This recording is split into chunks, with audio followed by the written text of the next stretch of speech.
Jó, que é o meu livro preferido da Bíblia, tem um trecho que é especial, que muito poucas pessoas se atentam, mas que tem uma lição valorosa.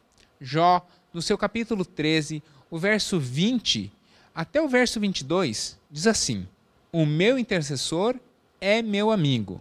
Quando diante de Deus correm lágrimas dos meus olhos, o meu amigo me defende perante o próprio Deus, como se ele defendesse uma causa que é a sua própria. Eu sou o pastor Alan, essa é mais uma Quinta Teológica. Hoje nós vamos falar sobre oração e intercessão.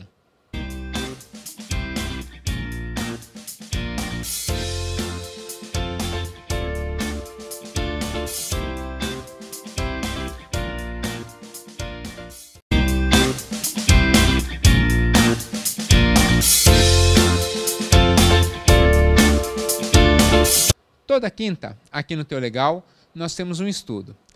Por agora, nós estamos fazendo esses estudos em forma de entrevista, ouvindo pessoas que têm uma experiência significativa com Deus e têm um caminhar com Deus. Então, se você tem alguma sugestão, se você tem alguma dúvida, pode colocar aqui nos comentários e, na medida do possível, nós vamos respondendo. E também, toda terça, às 19 horas, você tem um vídeo inédito da série A Bíblia Explicada. Todo o livro de Jonas já está disponível. No livro de Salmo, nós já estamos além do Salmo 20, já tem uma boa quantidade disponível. E semana a semana você tem um capítulo novo. Então, se você lê a Bíblia, tem alguma dificuldade, quer conhecer um pouco mais do que o texto diz, entra lá, acompanhe a série A Bíblia Explicada.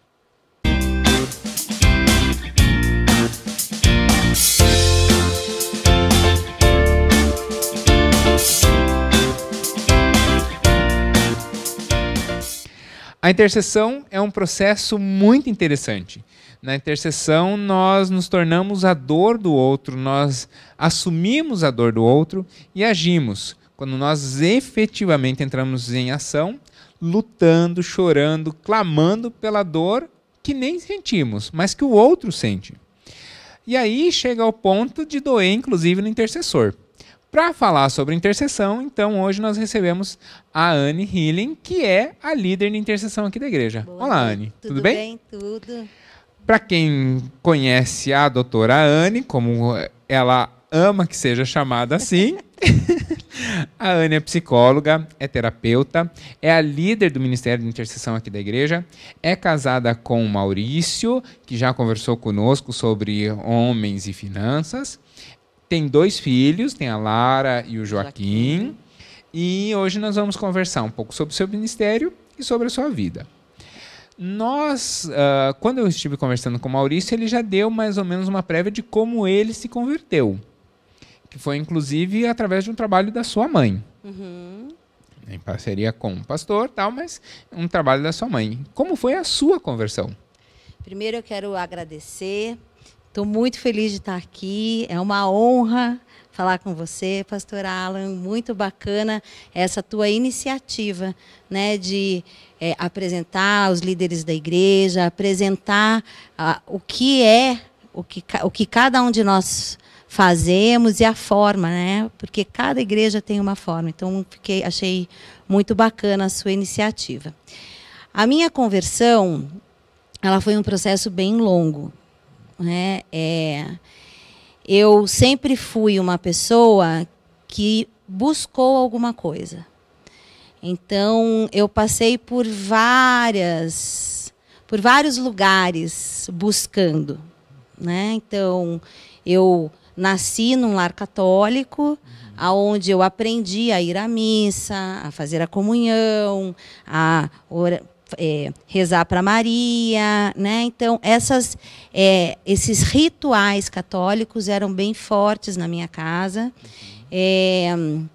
Depois disso, né, eu passei a frequentar outras religiões, questões de nova era, sempre buscando conhecer o sobrenatural.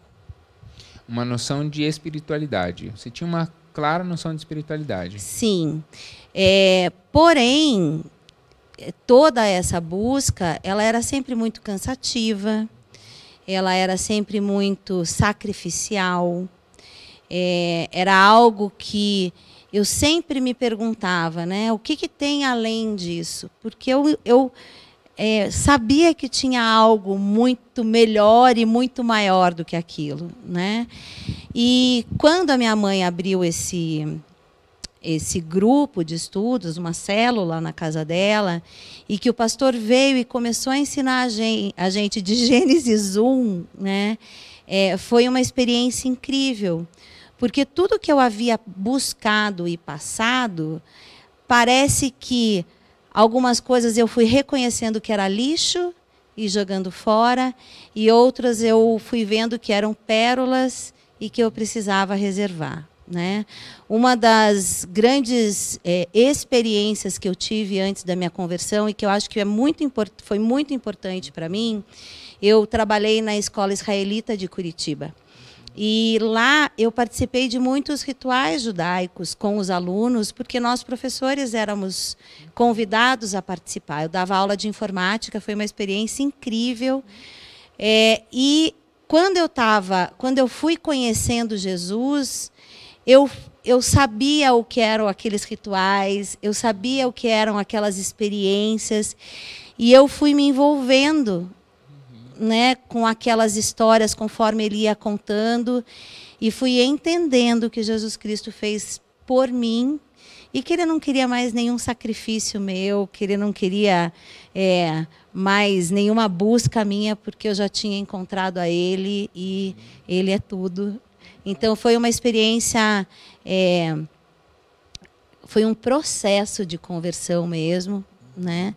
Depois que eu realmente aceitei Jesus, e foi uma situação bem inusitada, inclusive, porque foi num culto de Páscoa, era uma igreja pequena, ela estava cheia, e eu fui a única pessoa que aceitou o apelo. Eu fui de olho fechado, passei pelo corredor de olho fechado, e quando eu abri, eu achei que ia ter um monte de gente ao meu redor. Quando eu abri o olho, só tinha eu, nem o Maurício estava comigo. E eu falei, nossa, será que só eu passei por essa experiência incrível? Porque naquele momento, assim, enquanto o pastor falava do sacrifício de Jesus, né, da morte, da ressurreição, eu me sentia lavada pelo sangue mesmo, eu me sentia envolvida por aquilo. Então foi uma experiência sobrenatural mesmo. Foi algo muito incrível. Você falou das festas judaicas, e não na semana que está indo ao ar, mas na semana que nós estamos gravando, essa semana tem Purim.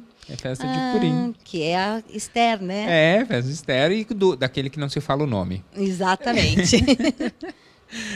E aí, ok, você se converteu, se torna uma mocinha crente, começa a ter a sua vida na igreja, uma rotina de oração, de leitura da palavra.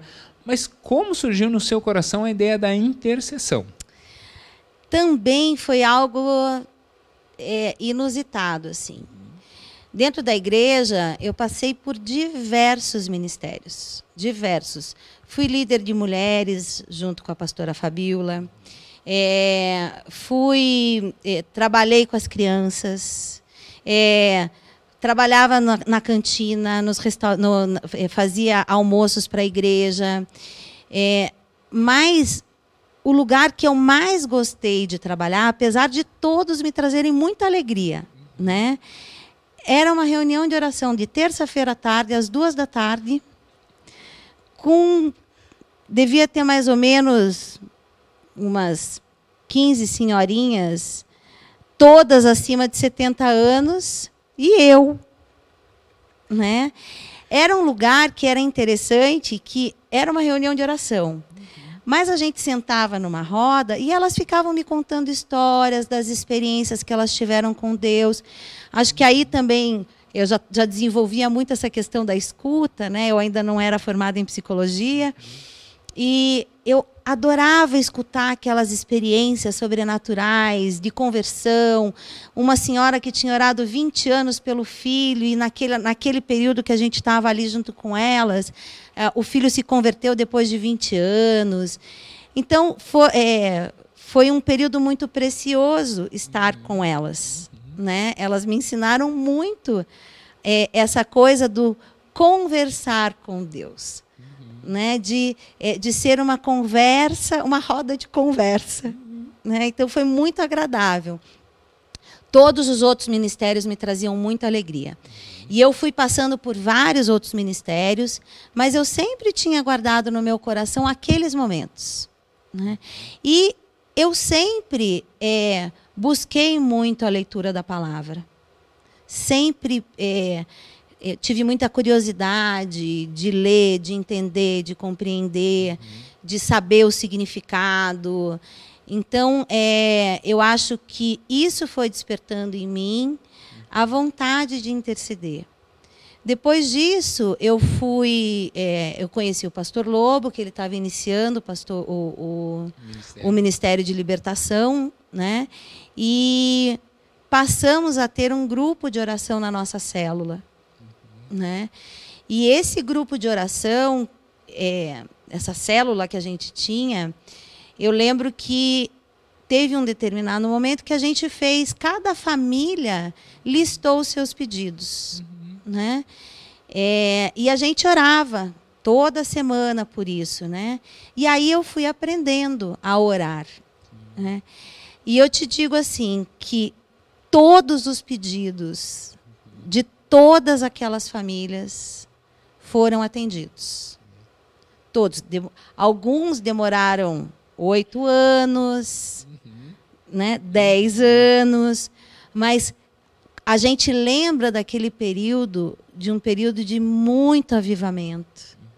Um período onde, assim, Deus realmente estava muito presente no nosso meio. Eram reuniões de fogo. De fogo, assim, era muito legal. Então, eu fui entendendo essa questão da oração. Quando o pastor me chamou, você vai ser a líder de intercessão aqui, porque eu vejo em você essa coluna, eu fiquei até um pouco assustada, porque eu sabia que eu era uma mulher que orava. Mas eu nunca tinha me visto como essa coluna. E foi muito legal eu conseguir enxergar isso. No começo eu fiquei um pouco com medo, mas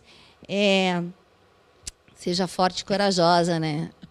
Então, eu falei, não, se Deus está falando isso, eu acho que eu posso conquistar isso, né?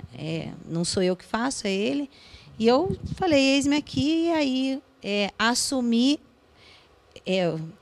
esse cargo.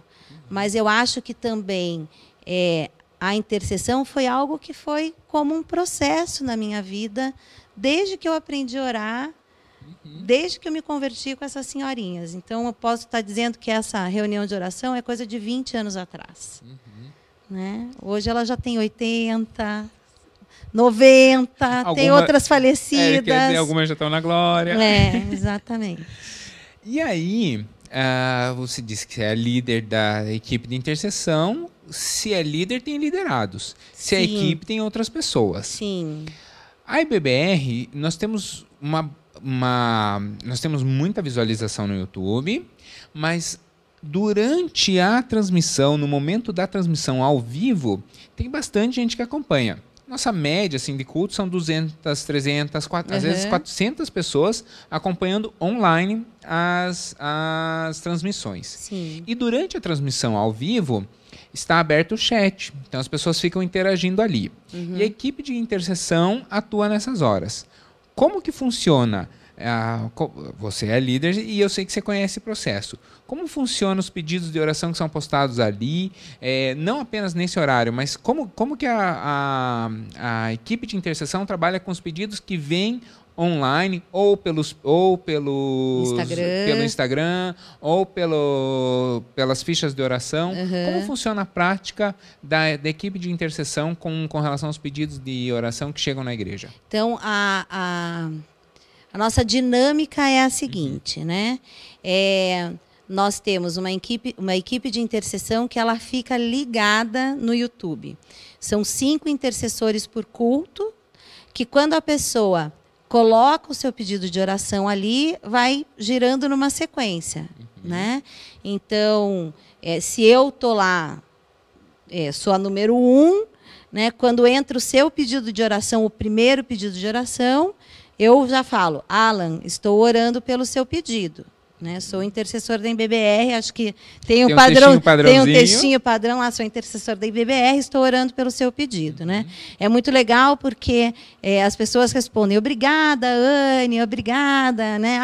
Semana passada você orou por mim, meu pedido foi atendido, então é muito gostoso, porque mesmo não conhecendo, você cria um relacionamento ali com a pessoa. Né? Esse pedido... Né? Tem uma pessoa da equipe desses 5 que fica responsável por anotá-los. Né? Então, eles anotam e esse pedido é distribuído entre os intercessores da IBBR e para o grupo de pastores. Né? Então, você está no grupo, você recebe lá, né, pedidos de oração da quarta-feira, né, pedidos de oração do domingo. A mesma coisa acontece com os pedidos de oração aqui. Na terça-feira, a gente pega esses pedidos, né, que foi do domingo e da quarta anterior, e aí a gente ora por esses pedidos juntos aqui, e depois a gente faz uma fogueira santa, né, porque são pedidos sigilosos, né, são que rola só entre os intercessores. Nós temos um comportamento ético. Um comportamento ético que a gente não pode. Isso é um compromisso que nós temos um com os outros, né? De não ser fofoca gospel, né? Porque para virar fofoca gospel é um palito, né? Então a gente tem esse compromisso e a gente faz isso com muita seriedade. Os pedidos ficam na mão dos intercessores, a gente ora durante a semana por esses pedidos, né? A gente tem a certeza que tem alguém orando pelo teu pedido. Isso você pode ficar tranquilo.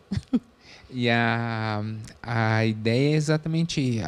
A ideia da pergunta era exatamente essa, é dar essa tranquilidade para a pessoa. Porque muitas vezes a pessoa abre o coração.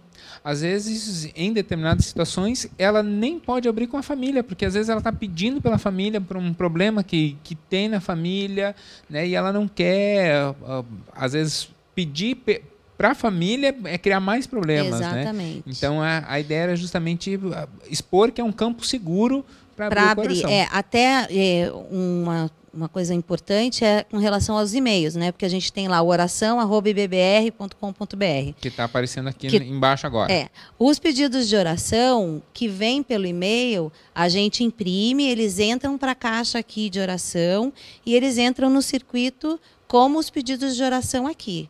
Né? Então, a secretária imprime todos, vem para a caixa de oração, na terça-feira eu recolho, distribuo entre os intercessores que estão aqui na reunião de oração. Porque na terça-feira a gente tem uma reunião de oração da liderança e que daí a gente ora por esses pedidos.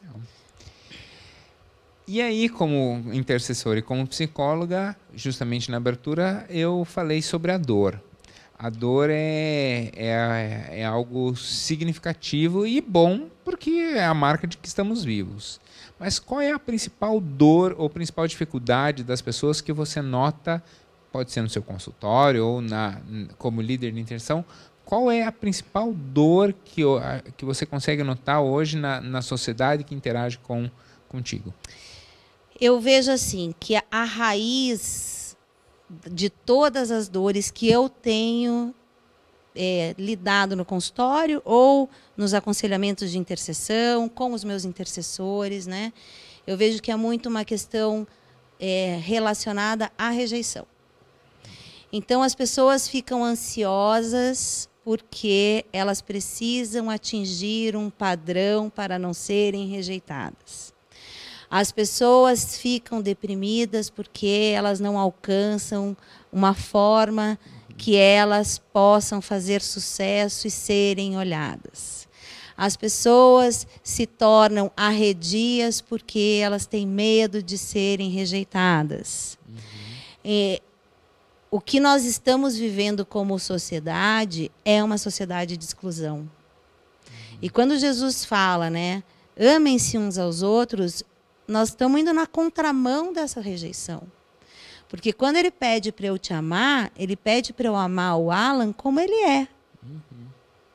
Né? Ele não pede para eu amar o Alan que eu quero que o Alan seja. E isso é muito complicado hoje, né? Nós fazemos projeções. Você tem filho, eu tenho filho, né? Eu projeto coisas nos meus filhos. Eu gostaria que eles fossem isso, fossem aquilo, fizessem isso, fizessem aquele outro. Né? Mas muitas vezes eles não vão atingir as minhas expectativas. E eles não são obrigados a atingir minhas expectativas, porque eles foram feitos à imagem e semelhança de Deus, como eu também fui, e eles têm um propósito especial só deles para cumprir no reino. E, às vezes, eu quero que eles sejam uma cópia minha. E aí a gente segue um fluxo aí de rejeição das pessoas, né? Cultura do cancelamento, cancela. Né? E aí a gente vai vivendo esse cancelamento aí, e aí isso vai trazendo depressão, tristeza, rejeição, medo.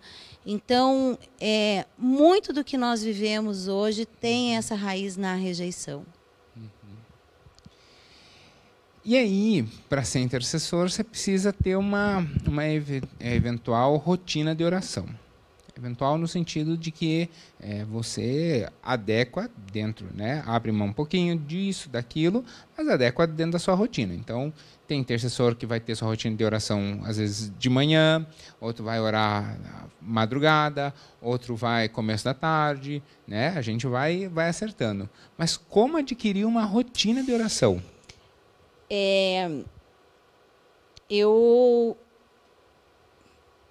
Uma rotina de oração, às vezes você fica um pouco amarrado, eu vou colocar assim. Uma rotina, às vezes, tem a ver com uma questão de disciplina, de você ser disciplinado. Então, eu já passei por épocas assim, vou acordar todo dia às 6 da manhã para orar. E aí não conseguia orar, aí me sentia culpada. Aí acontecia alguma coisa durante o dia que não saía como eu queria, aí eu achava que Deus estava me castigando porque eu não tinha acordado às 6 horas da manhã. Então, assim, a gente tem que tomar um pouco de cuidado com essas coisas, né? Eu vou fazer uma pergunta bem direta, né? Que é a pergunta que eu faço para os meus intercessores quando eles falam comigo assim, né? Como que você adquiriu essa rotina de oração? A gente não escolhe, muitas vezes, a hora que a gente vai fazer amor com o nosso marido. Né? Você não escolhe a hora, mas você deseja aquele momento. Você deseja estar naquela hora. A rotina de oração é essa. A rotina ideal de oração é desejar estar com Deus. Desejar ler a palavra. Desejar ler a palavra, porque é através da palavra que o Senhor conta para a gente os segredos do coração dele. Às vezes você fica lá, não estou escutando a voz de Deus, não estou escutando a voz de Deus, não estou escutando a voz de Deus. Mas você não está lendo a palavra. Deus está ali falando um monte de coisa o tempo inteiro. Né? Então, o que eu sempre estimulo é importante você ter, né, você estabelecer para você mesma. Né? Hoje eu vou jantar com meu marido, hoje eu vou fazer isso, eu vou fazer uma surpresa. Mas é importante você entender que você precisa desejar aquele momento. Que aquele momento de estar com o Senhor é um momento onde vai ser legal. Olha, eu já tive momentos assim de oração de serem engraçados.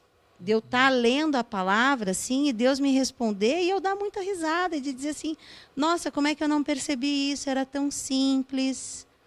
Né? Mas a gente precisa ter o desejo de encontrar com Deus. Assim como a gente tem o desejo de encontrar o marido, o desejo de encontrar o namorado. Né? Tem pessoas que anseiam muito por casar. Deseje o Senhor como você quer o casamento. E com isso você vai se adaptando. Eu já tive momentos da minha rotina de oração, dela ser no estacionamento da faculdade, no intervalo entre uma aula e outra. Já tive momentos de ser 3 da manhã, já tive momentos de ser às 6, já tive momentos de ser na hora do almoço. Né? Mas nunca perdi o desejo de estar com Deus. Então, assim, sabe aquela coisa assim, eu vou arrumar um horário do meu dia para te encontrar porque eu estou morrendo de saudade e eu preciso te ver. É isso que a gente precisa entender da rotina de oração. E aí, quem tem uma rotina de oração acaba tendo muita comunhão com Deus e conhecendo, às vezes, os planos de Deus para a nossa vida. Mas a gente tem uma personalidade. E eu acho que não tem problema nenhum a gente orar pelos desejos do nosso coração. Uhum. E muitas vezes a gente, e eu acredito, tenho plena convicção disso, de que toda oração que nós fazemos, ela é atendida. Ela é ouvida, mas nem sempre ela é atendida. Né? Então a gente expõe o coração, abre o coração mesmo para Deus. Já para ter intimidade, dizer, eu quero isso, eu desejo isso, meu coração está em conquistar isso ou em fazer isso, tal. Às vezes a gente recebe um não. Estamos em um tempo em que não é uma palavra muito gostosa de se receber. Nunca foi. Mas hoje a gente tem mais, talvez, abertura de demonstrar que não gostou de receber um não. Uhum. Como lidar com o não de Deus? Então, você falou dos desejos do coração. Tem um salmo que diz, né? Que o Senhor ouve os desejos e atende os desejos do nosso coração, né? Eu sempre, quando eu vou interceder por um pedido, né, eu sempre falo, seja feita a tua vontade, assim na terra como no céu. Porque é importante, à medida que eu vou recebendo o sim ou o não, ou talvez, ou o silêncio, é importante eu entender o meu processo com Deus nessa história. Né? Eu te digo uma coisa assim, tem muitas orações que eu fiz que eram desejos do meu coração, que eu agradeço muito a Deus Ele não ter me respondido, porque eu estaria muito longe dos caminhos dele. Né? E existem orações que eu pedi assim, e Ele me deu assim. Né? Mas, às vezes, a gente ora, por exemplo, né, para que alguém seja curado. E, às vezes, Deus recolhe. E a gente, às vezes, entende isso como um não de Deus. Mas, às vezes, não é um não que Deus está dando para você.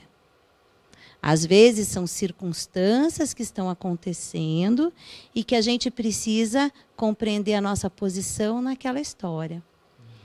Porque, às vezes, quando a gente ora, a gente acha que Deus tem que dizer sim, não, talvez, ficar em silêncio. Gente, essa relação não é assim. Né? Primeiro que quando a gente não ora para Deus atender ou não atender. A gente ora porque a gente tem intimidade de compartilhar aquilo que está me machucando, está doendo, que é bom, que é ruim. Eu acho engraçado porque eu gosto de conversar com Deus e eu falo para Deus assim, falo muitas coisas boas que me aconteceram naquele dia. Né? Eu aprendi nesse tempo a ser muito grata pelas coisas. Eu não era não, viu? Eu era bem reclamona, meu marido pode me dizer. Pode dizer isso de mim. Mas eu aprendi a ser grata. Né? Então, a gente precisa entender que quando a gente ora, sim, a gente pede. Mas, além de pedir, a gente está compartilhando. A gente está compartilhando um pedido, a gente está compartilhando um desejo. Né? E Deus é Deus. Dentro do reino, da terra, do céu, Ele vai fazer aquilo que Ele precisa fazer. E não o que a gente quer fazer. Talvez o que precisa ser feito é doído para a gente, porque às vezes é nos tirado alguém. Né? Mas às vezes é necessário. A gente às vezes pensa na nossa dor, mas às vezes a gente esquece de pensar, será que se essa pessoa tivesse ficado aqui, como é que seria o prolongamento da vida dela? como é que se daria essa situação? Mas a nossa dor é tão grande que a gente entende que Deus me disse não.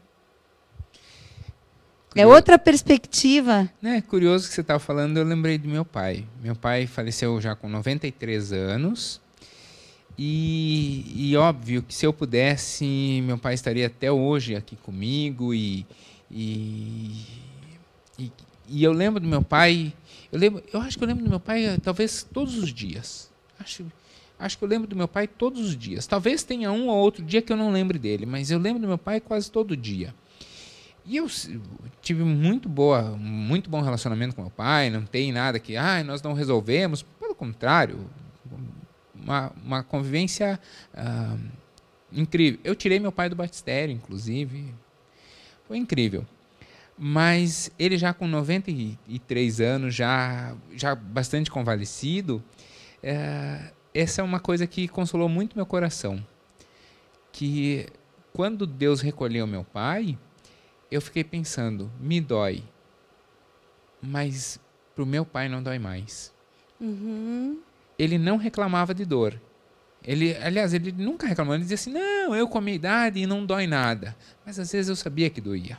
Uhum. E ele nunca reclamou de dor, mas esse é um consolo muito sério que eu sempre tive, sabe?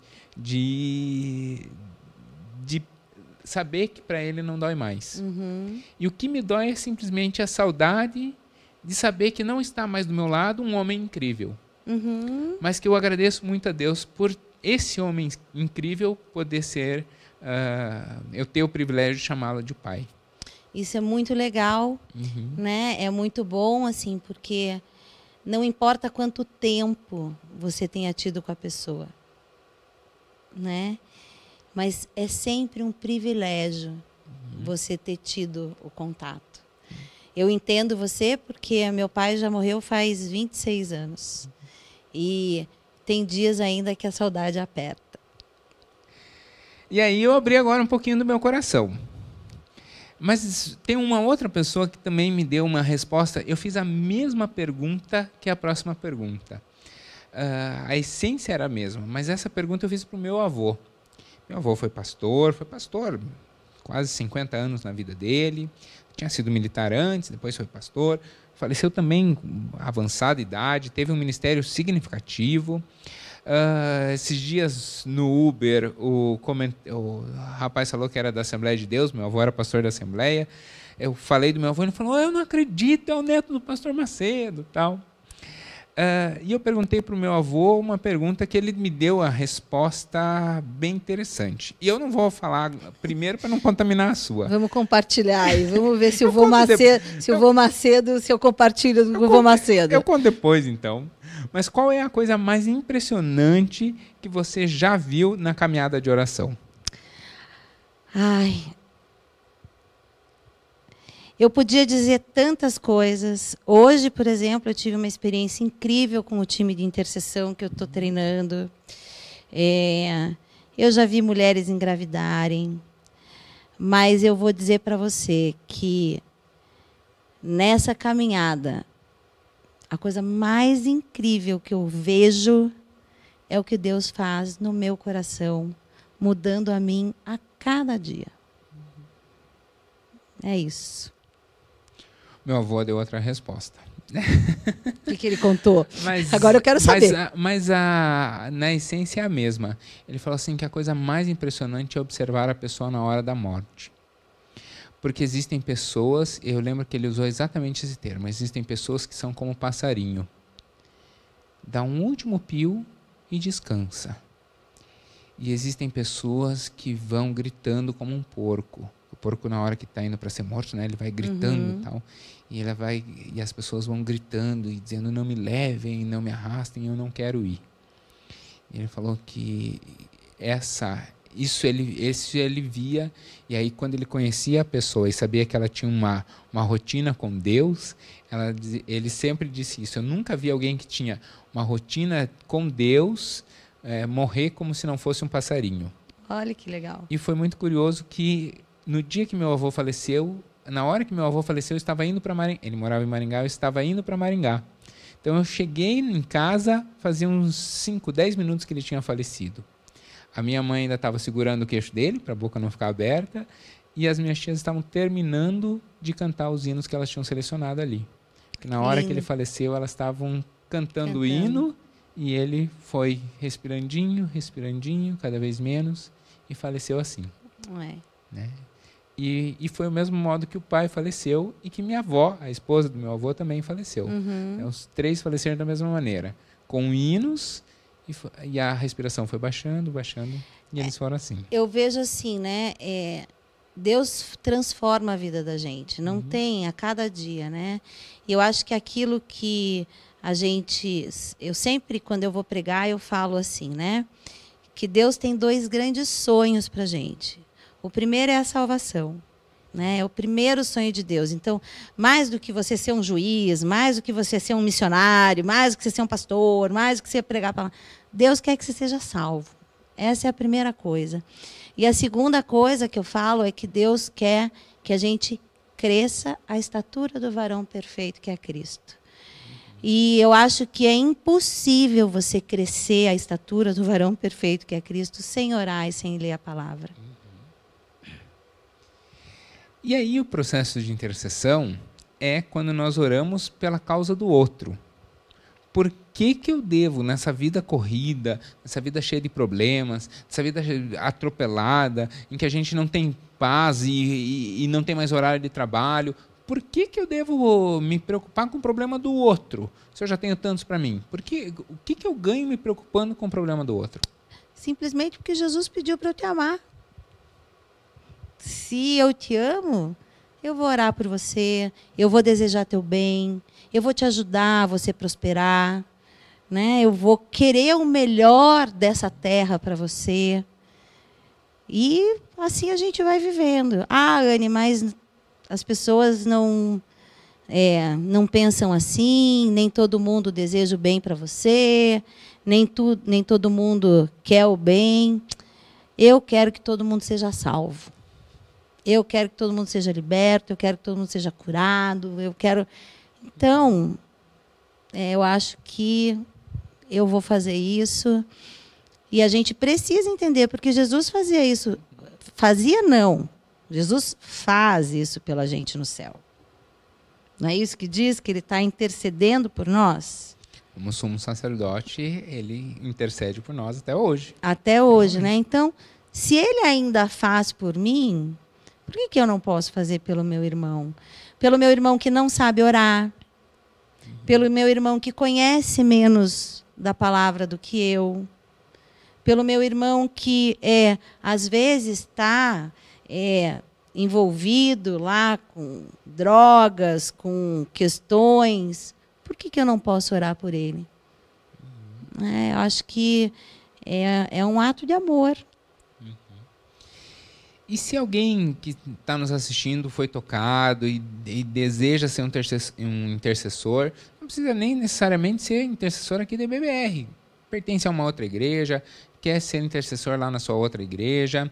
O que uma pessoa precisa ter para ser intercessor? Precisa fazer faculdade de psicologia? O que precisa? Eu vou falar assim... Eu estou falando muito da minha experiência, né? Eu acho que é a intenção, né? A ideia é exatamente essa. Eu acho que a gente tem que ter um coração arrependido. É o que eu peço a Deus todos os dias. Não é nenhum coração humilde, mas é um coração arrependido. Né?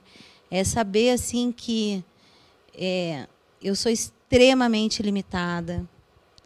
É entender que eu tenho conhecimento, eu estudei, eu estudo muito, eu adoro estudar, mas que não importa o que eu faça, quando eu chego diante de você, né, tem um cara que tem um monte de coisas legais, importantes, para eu aprender também. Então, se eu não tiver esse coração arrependido no sentido assim de eu não sei tudo, eu não domino todas as coisas, eu não sou o rei da cocada preta, né? A gente acaba se tornando uma pessoa mais humilde, uma pessoa mais sincera e muito mais aberta ao outro, né? E aí, talvez essa minha próxima pergunta não seja tanto para a intercessora, mas para a psicóloga, olhando para os intercessores.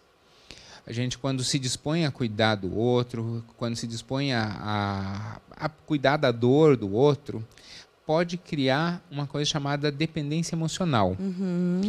Que cuidado o intercessor tem que ter, né? Eu quero saber assim, sobre os limites da intercessão, que cuidado que nós temos que ter para que a pessoa pela qual nós intercedemos não se torne um dependente emocional. Né? E talvez o pessoal não saiba exatamente o que é uma dependência emocional. Você pode esclarecer isso para a gente? Então, a dependência emocional é algo que, nos dias de hoje, é muito, muito fácil ser criada. Primeiro porque tem um monte de gente que sabe um monte de coisa. Né? Tem um monte de gente que fala, faz isso, faz aquilo. Tem um monte de gente. A segunda coisa tem um monte de gente que não quer assumir a responsabilidade pela sua vida. Né? Pelas suas escolhas, pelas suas intenções. Então, quando existe esse casamento do que sabe tudo com o cara que não quer assumir a responsabilidade, é uma chave para a dependência emocional acontecer. E isso a gente, como intercessor, precisa estar muito esperto. Como psicólogo também, né? E como pessoa também. Por quê? Porque a gente, o intuito é sempre fazer com que essa pessoa desenvolva o seu relacionamento com Deus, com que essa pessoa banque as suas escolhas, né? E assuma a responsabilidade pelas coisas certas e pelas coisas erradas. Pelas coisas certas é muito fácil, né? Agora, pelas coisas erradas, dizer, não foi bacana, me perdoe, né? Falei mal, isso e aquilo. Mas conforme a gente vai se tornando uma pessoa mais madura, a gente precisa ir entendendo que a gente precisa fazer isso e precisa ensinar o outro a fazer isso, a assumir as responsabilidades pela vida dele. Eu já tive situações, né, que eu tive que falar para a pessoa, olha, eu não vou mais orar por você. Por quê? Porque você não quer cuidar de mim? Daí eu falei, não, vamos lá. Olha, a gente orou sobre isso, e aí, olha o que aconteceu. Você esperou a gente orar? Ou você foi tomando as suas decisões, as suas escolhas? Agora, se isso aconteceu, você não pode culpar a Deus ou a mim que não orei direito. Você precisa compreender a tua escolha, o que você fez. Então, isso é uma situação um pouco que a gente precisa estar muito atento, porque o que não falta no mundo são problemas e pessoas que precisam de orientação.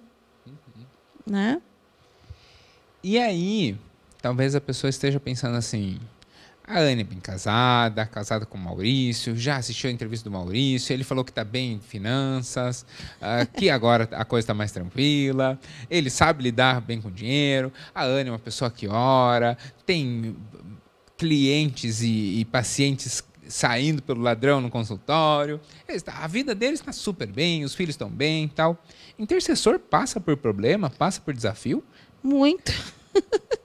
Bom seria se fosse não, né? Muitos no mundo terei aflições, mas tem de bom ânimo, eu venci o mundo. Né? As aflições, gente, são para todo mundo, né? A gente se depara com... Né, eu peguei Covid, fiquei super mal. Né? A minha mãe teve muito problema de saúde. Então, a gente não está isento das circunstâncias que acontecem no mundo. Por quê? Porque a gente vive no mundo. Né? Eu não vivo acima da pandemia. Eu estou aqui no meio, então eu vivo a pandemia. É isso que a gente precisa entender. Agora, como que eu vou lidar com tudo isso? Eu posso escolher em passar por tudo isso com Cristo ou sozinha. né? Pedindo opinião para ele, conversando com ele, aí vamos para a direita, vamos para a esquerda, é agora que faremos, não faremos, quer que eu sente, quer que eu espere. Mas é uma escolha. Eu já tive várias situações que eu me adiantei ou que eu me atrasei, né? Certo, errado, não sei. Isso serviu para construir o meu caráter hoje, né? Posso te dizer que foram perrengues e são perrengues que a gente passa? Sim, mas todas as coisas cooperam para o bem daqueles que amam a Deus. E eu tenho esse versículo guardado aqui, ó, né? Porque não importa o que eu estou passando, eu falo assim, o que eu tenho que aprender com isso? O que eu vou ficar mais parecida com Jesus? Né? Então... E qual é o seu livro preferido da Bíblia e por quê? Eu amo o livro de Josué. Amo Josué. Acho que por isso que eu oro e faço tanta batalha espiritual. Porque eu acho lindo ver, né, aquele homem, né, liderando aquele povo, fazendo com que o povo avance, ensinando aquele povo, oh, agora vamos adorar, agora vamos dar 7 voltas, agora vamos tira o pecado daí, vamos jogar fora. Eu acho lindo esse livro. E é um livro assim que eu leio repetidamente. É um livro que eu leio quase todo começo de ano. É o livro que eu inauguro com meus intercessores. Porque eu acho que é um livro muito rico daquilo que Deus quer fazer na vida da gente, né? Depois da conversão, a gente tem uma terra para conquistar. Né? Então, eu fico muito envolvida por esse livro. Eu leio bastante ele. E acho Josué o máximo. E aí, estar orando, estar em oração é quando nós nos aproximamos de Deus. E nos aproximamos de Jesus. Mas tem um jeito de se aproximar da história de Jesus, que é indo a Israel. Você já foi a Israel? Fui uma vez e, gente, eu sinto o cheiro daquela terra ainda. Pois é, conta pra gente como foi a sua viagem para Israel. Qual é, assim, do ponto de vista da sensação, de como isso fomenta a fé, se é que fomenta a fé. Do ponto de vista de uma mulher de oração, o que é viajar para Israel? Foi uma experiência incrível. Eu tive uma experiência lá com o Espírito Santo que foi demais. Foi assim algo... Posso contar? Pode demorar até um pouquinho, mas foi uma experiência muito legal. Foi lá pelo 10º dia que a gente estava lá, que a gente chegou em Jerusalém.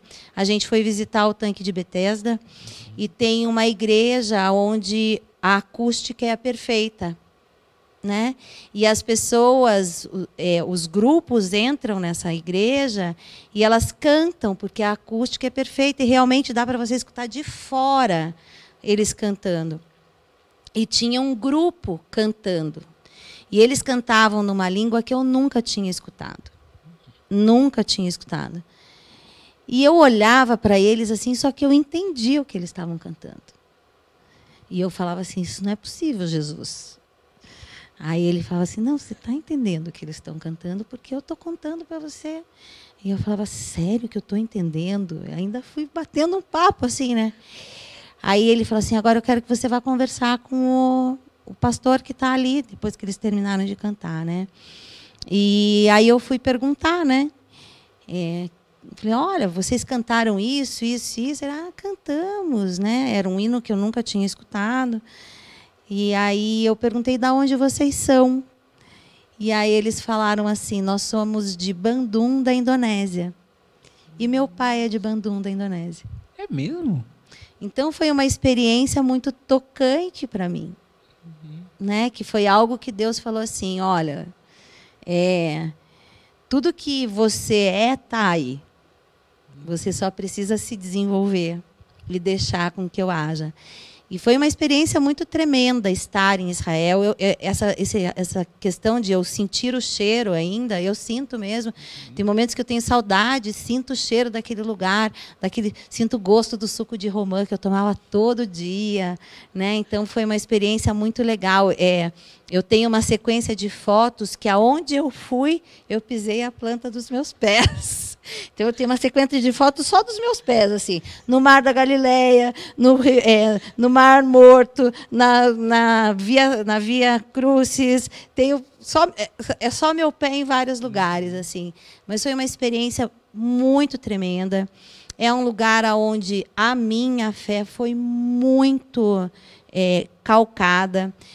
Também foi uma experiência bem incrível, porque minha mãe tinha acabado de sair de um processo, ela tinha ficado 3 meses numa UTI, ela tinha reaprendido a andar, reaprendido a falar, reaprendido a comer, e eu pude levá-la para Israel, então eu estava com ela. Então, tiveram muitas coisas nessa viagem que foram... foi como assim, sabe? Você trouxe tua mãe, você veio do teu pai e você está na terra do teu pai. Sabe? E aqui você vai aprender muitas coisas. Então, foi uma experiência muito legal. Muito incrível. Eu acho que todo mundo tem que passar pelo menos por essa experiência pelo menos uma vez na vida. E o nosso videozinho agora vai ter um corte, porque eu vou mostrar o que é o suco de romã que você falou. Eu vou colocar agora o videozinho, porque aqui a gente não tem o costume de tomar suco de romã. E nem tem aquele espremedor. Eu queria muito aquele espremedor, pelo menos. E é um grãozinho tão pequenininho, tem uma gotinha de suco ali, mas eles botam a fruta inteira, né? E tiram... E que suco, né? É muito bom. Então, para você já que a gente não pode levar todo mundo para Israel, pelo menos você vai poder ver como é um suco de romã retirado diretamente. Normalmente é o árabe que vende, mas vamos ver como é um suco de romã direto da fruta agora. Como última pergunta, eu sempre faço a mesma e ela nunca se repete e na maioria das vezes é a melhor pergunta de todas. Que pergunta eu não lhe fiz e eu deveria ter feito? Ai, Alan, que difícil isso, né? Você sabe que isso foi uma coisa que eu fiquei pensando, né? O que você poderia me perguntar que você não me perguntou? Mas eu acredito que talvez você possa me perguntar sobre... Ai, não sei, Alan. Sério mesmo. Pode ser sobre algo pessoal, pode ser sobre seu ministério, sobre à vontade. Você não me perguntou, que eu acho que isso também foi uma experiência sobrenatural. Eu acho que você pode me perguntar por que eu escolhi psicologia. E por que você escolheu psicologia? Porque como foi uma experiência... Você já tinha outra faculdade, já tinha uma carreira. Sim. Né? Você era da área de informática, da área de TI. Isso. Por que você escolheu psicologia? Foi uma experiência muito tremenda também, que foi uma experiência sobrenatural. Né? Até demorei um pouco para pensar, porque pensei assim, será que é algo que precisaria ser compartilhado? Mas eu acho que é uma experiência legal de ser compartilhada. Eu era da área de TI e parei porque eu fui ter meus filhos, né? Então, quando a Lara tinha, acho que um ano, eu parei de trabalhar. E quando ela estava com 6 anos, eu voltei com o desejo de voltar a trabalhar, né? Interessante que, para quem viu a entrevista do Maurício, né, esse tempo que eu fiquei sem trabalhar foi o momento que a gente teve as nossas maiores dificuldades financeiras e nunca Deus disse, volte a trabalhar.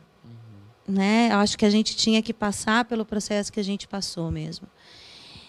Só que daí Deus trouxe de volta esse desejo. Só que eu falava assim, eu não quero mais trabalhar com o que eu trabalhava. E o Senhor falava, não, você não vai mais trabalhar nunca mais com o que você trabalhava. Tá, mas o que eu vou fazer da minha vida? Aí eu fui fazer bolo, aí eu fui vender roupa, porque eu achava que eu ia passar por vender bijuteria. Mascate. O velho mascate. Exatamente. ficar fazendo. E um dia eu estava no Ministério de Mulheres, que a gente participava, e o senhor falou assim, eu quero que você ouça as pessoas. E na hora eu não entendi. E aí eu fui orando e entendi que era psicologia, né? E aí eu falei, mas eu quero 3 confirmações. 3 confirmações. Mulher de oração, né? Sabe aquelas coisas? Peça prova para Deus. Eu falei, tá bom, então quero 3 confirmações. De pessoas diferentes. Aí veio uma irmãzinha da igreja e falou, nossa, você ouve a gente tão bem, né? Você deveria fazer psicologia. Check. Né? Aí a segunda pessoa, veio uma segunda pessoa, que é uma amiga minha, que não é cristã, nada. E ela falou assim, nossa, eu sonhei com você, sonhei que você tinha mudado de profissão, que você era psicóloga. Eu falei, check. Aí eu falei, Jesus, agora eu vou te dar uma tarefa bem difícil. Eu quero que um pastor me confirme a terceira vez, né? Porque quero que um pastor venha e me diga, você vai, Deus me disse que é para você ser psicóloga. E passou um tempo e nenhum pastor vinha me dizer. E teve um dia que o pastor Lobo e a pastora Fabiola foram almoçar na minha casa. E o pastor Lobo saiu e ele voltou. E tocou a campainha, eu abri a porta. Ele falou assim, eu esqueci de falar uma coisa. Que Deus me disse que você vai ser psicóloga. Aí eu falei, Jesus...